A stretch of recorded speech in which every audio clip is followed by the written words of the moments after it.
everyone is destined for hell. Yeah.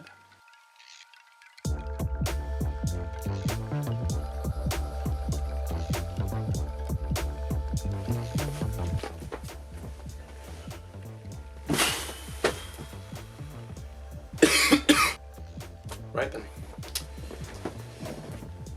let's get to it. Billie Eilish, When We All Fall Asleep, Where Do We Go? The first ever time I heard Billie Eilish was when I was a massive Black Bear fan, and Black Bear did a remix of her, the song, her breakthrough song, Ocean Eyes. That was back in 2016. Back then I thought she was kind of original, kind of cool. Since then she released her EP in 2017, Don't Smile At Me, which I personally enjoyed. I thought it was quite nice. I don't think it was like polished or anything like that, but it did show that she had a lot of potential. But since then she's released about 4 or 5 songs, and has only featured in one song, which was Sirens by Denzel Curry last year on his album Taboo, which I thought was incredible. I thought it was the best song on the album. It's got a pretty basic song structure. I think there are things in here lyrically that could be improved and whatever, but overall I think it's a pretty tight-knit song. Like, it's one of those songs that you can genuinely listen to a few times and be like, this is pretty good. But I think that's mainly to do with the awesome production that is quite prominent throughout this whole album. The production for this entire album is pretty tight-knit. I think Phineas did a fantastic job with it. Just that bass that is in the background, that is really infectious, and even Billie's humming, sort of like a Kid Cudi-esque hum, obviously not as good, but it is something that you can also join in with. Yeah, I think it's a pretty good song. It's basically just looking at how this character that Billie is portrayed and that she has created on somebody that is a bad boy, but then also saying that I'm also a bad guy. In the last 50 seconds Billie produced herself apparently, so I think that is hats off to her. I mean, I don't think it fits like seamlessly to the song, but it does fit really well, and I'm pretty happy that they even included that, because it adds an extra element to the song and pushes it just up a level. I think that's pretty awesome. Billie comes off as quite mature. She sort of knows what she wants. She's just confident in what she's doing with this song. I also really like the distortion that they use on her voice, just like to sort of make it a bit croaky. I think that's pretty neat. I think her and Phineas have done quite well throughout this entire album, just looking at how you can change her voice, distort it, use some autotune, doing whatever you can really to make it a bit more interesting, because this is a pretty quiet album. Billie is quiet throughout quite a lot of these songs, so you need to find a way to make it interesting, to make the listener still want to finish the album. That's if they want to go through the album back to front, which I highly recommend. And I feel as if they've done a really good job with that, because the distortion has kept it interesting at places. Sometimes it hasn't pulled off anywhere near as well as it should, but it is, I think overall it is quite well done. Yeah, the rumbling noise on like the really deep bass that they implement in this, I'm not a big fan of that. I just don't think it works in terms of the track, but for me in my ears I'm just like, why? Admittedly, this is a song that I did not like. I could stand it, I could listen from front to back, but it's not a song that I actually enjoyed. But having played FIFA for the past few months and that song being on there non-stop, that has sort of put the whole song in perspective, and I can really appreciate it for the banger that it is. From the simplistic but quite strong lyrics, they're not specifically hard hitting, but I like how Billie is using this imagery of her as sort of like taking over and being the boss. Really, it is like a boss anthem. It is something that you can go into the gym with and just I don't know, do a 10-mile run in 10 minutes. Yeah, the trap inspired beats are extremely prominent. I think they really bring a lot more to this track, because this is another one of those songs where the production is fantastic. Lyrics take sort of like a bit of a backseat, but it is a fantastic beat, great rhythm, and I think it's something that you can put in at a club and people will be dancing. You know, it's just one of those absolute bangers. Oddly enough, I feel as if some of the songs that Billie is louder on are the songs that she's sort of like in the background. I know that it sounds extremely contradictory, but the songs that she's genuinely louder on are the songs where the production shines the most. Whereas the songs she's quieter on, because the production also has to be quieter, it allows her vocals to stand out a bit more and to be at the forefront, and that message to be put across better. And I think that's something that Billie and Phineas have excelled in throughout this entire album. I feel as if they know that the more important songs are going to be the quieter ones, where people can actually just sit down and reflect on that, because you're not going to be sat down reflecting or really listening to a really hype song, because you'll be too busy dancing, too busy doing whatever you do whenever you listen to a hype song. But the quieter songs are the ones where you can tell that they've put a lot more thought into it. The lyrics are a bit stronger, the lyrics have more meaning to it. So I think that's a great little thing that they've put into this album. I mean, loads of artists do it, don't get me wrong, but I feel as if this is an album that does that exceptionally well.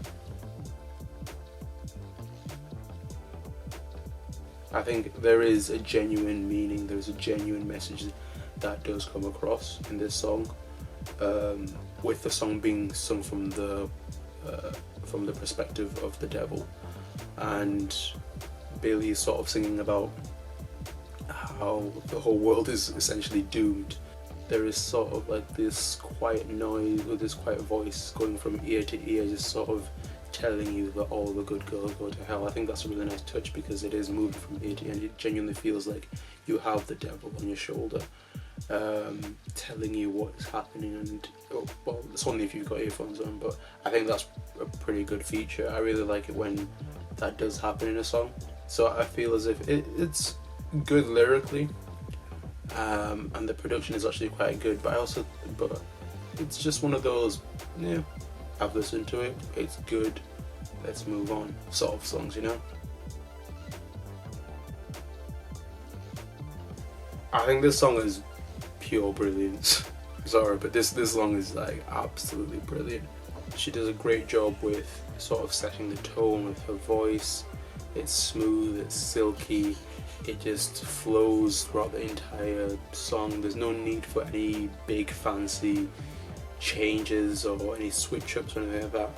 The whole song can be sort of summed up in 2 lines. I think it's when she says near the beginning of the song, if 3's a crowd, then 2 was us, and 1 slipped away. I think that is an absolutely amazing sort of way to sum up the entire song. Like, you may have a crush on somebody, but they don't show those same feelings back, and you trying to sort of find a reason why this is, hence why she says, I wish you were gay. It's not like it's homophobic or anything like that, it's literally just her saying, well, I wish you could say that this is something else. Even Billie Eilish herself admits it's sort of like it is a selfish song, it's even in the lyrics.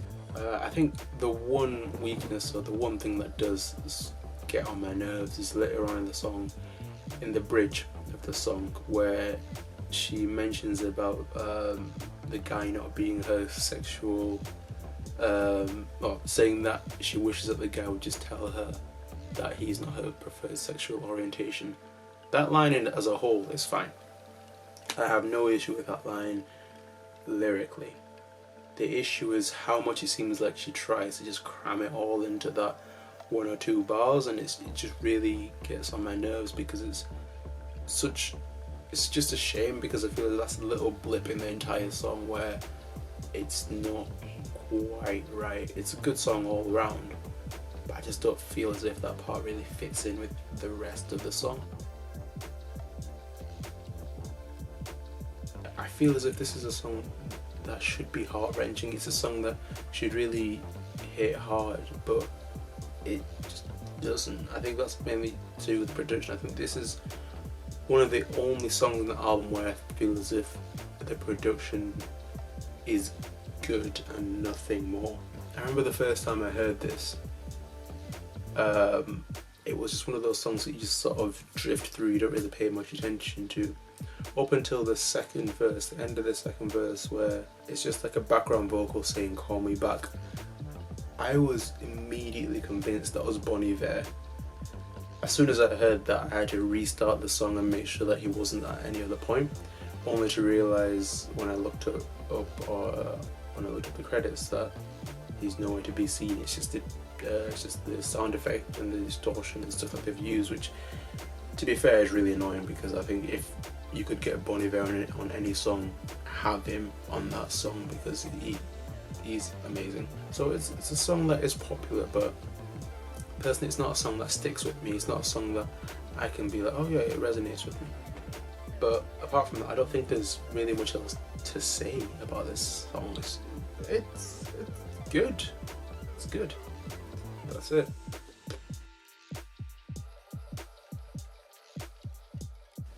Honestly, this sort of feels like a worse version of When the Party's Over. Just because I feel as if it's pretty much the same message. It's just looking at it from a slightly different perspective, I guess, and it doesn't really add much to the album. I think it's like the first proper filler for me for this album, and it just doesn't do anything personally. It's there and that's it. And I'm not the biggest fan of the whole child voice, baby voice, whatever you want to call it. I've heard it being called everything. The album could do without it and I'd be fine.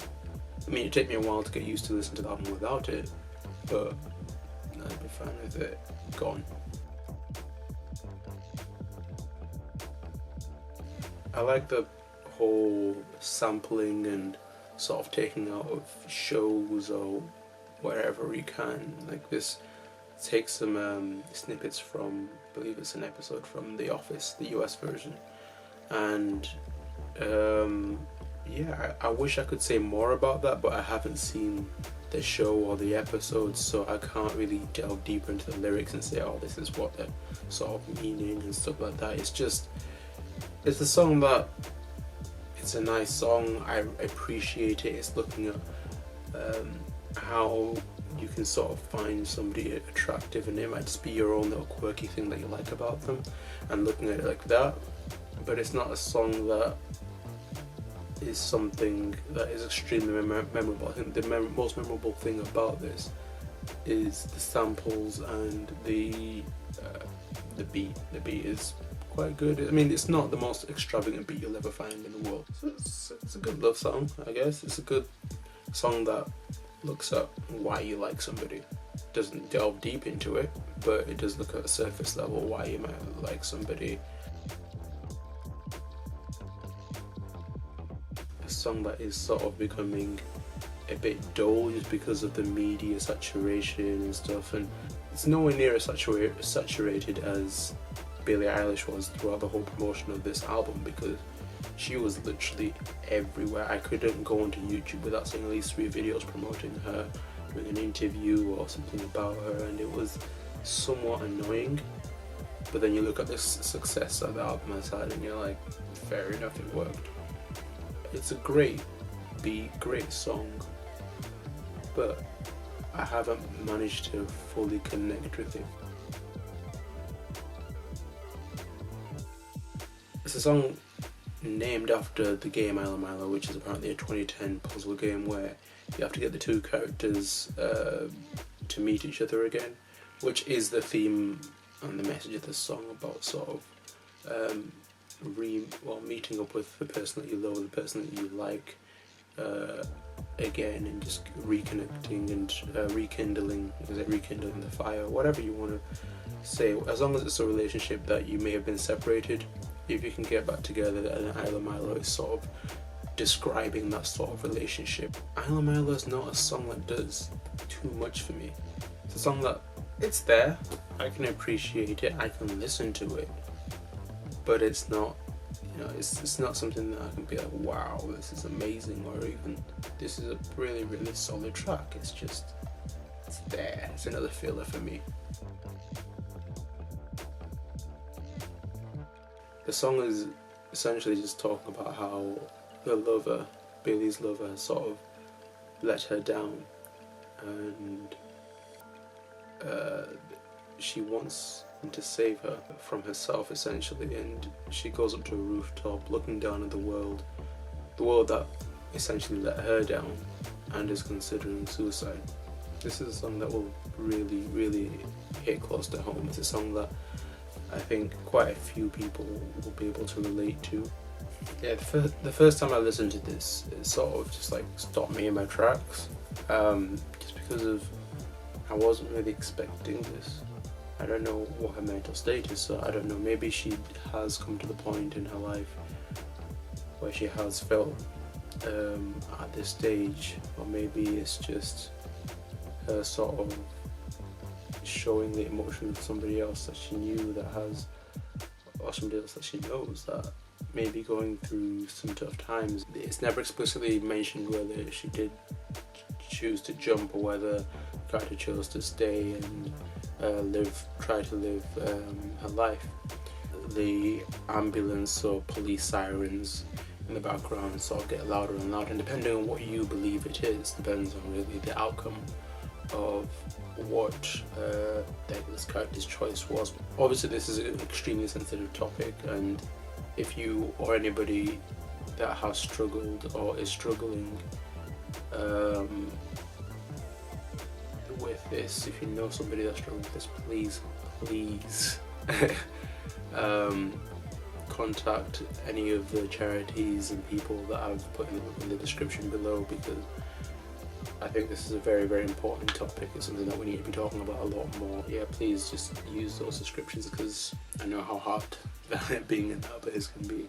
Having that right support system, if you can't talk to your friends, or if you think as if the person that's struggling can't talk to you, please just go down to the description, hit up one of the links, or call one of the numbers.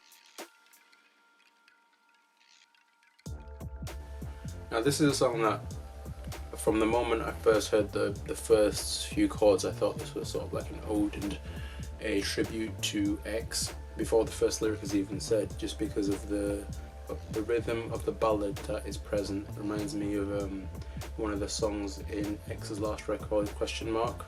The song in question is Alone Part 3.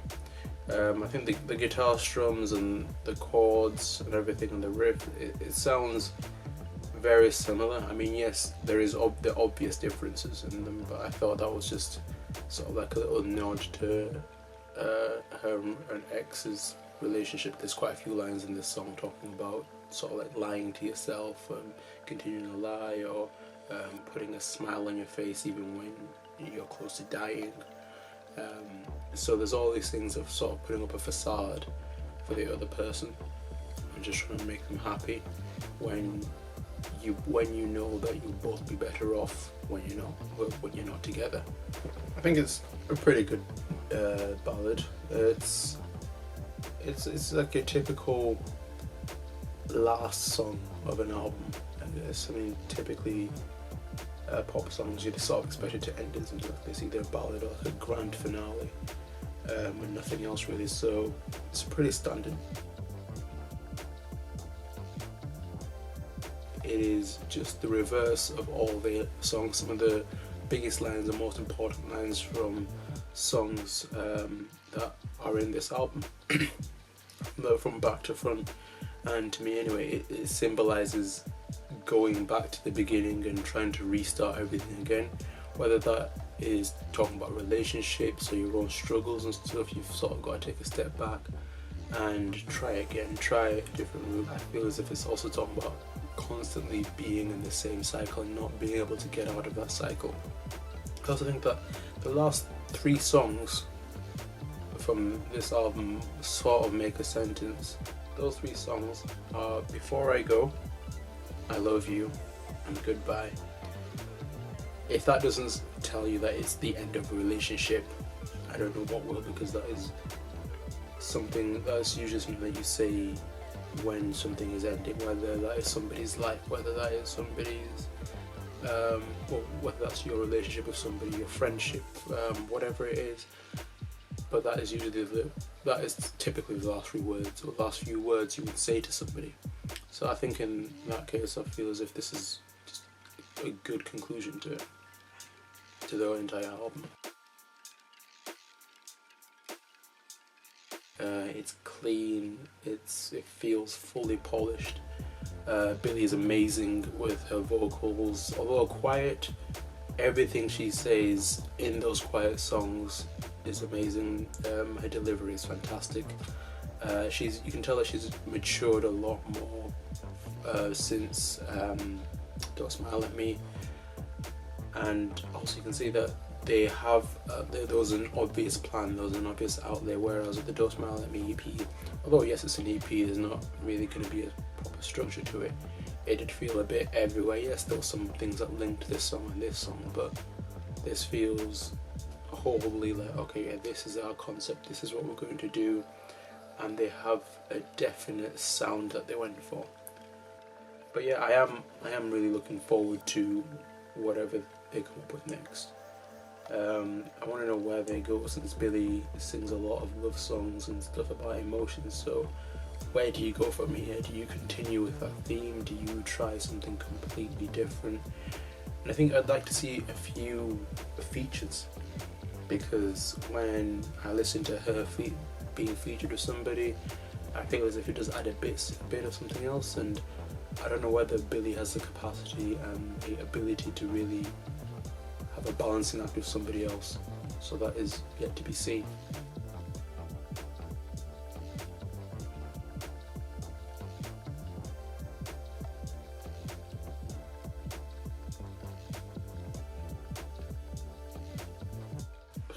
This is gonna be so cheesy. Oh, so much cheese.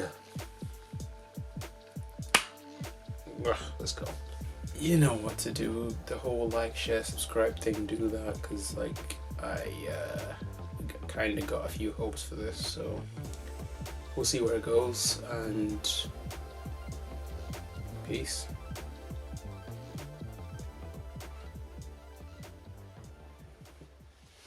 Yeah.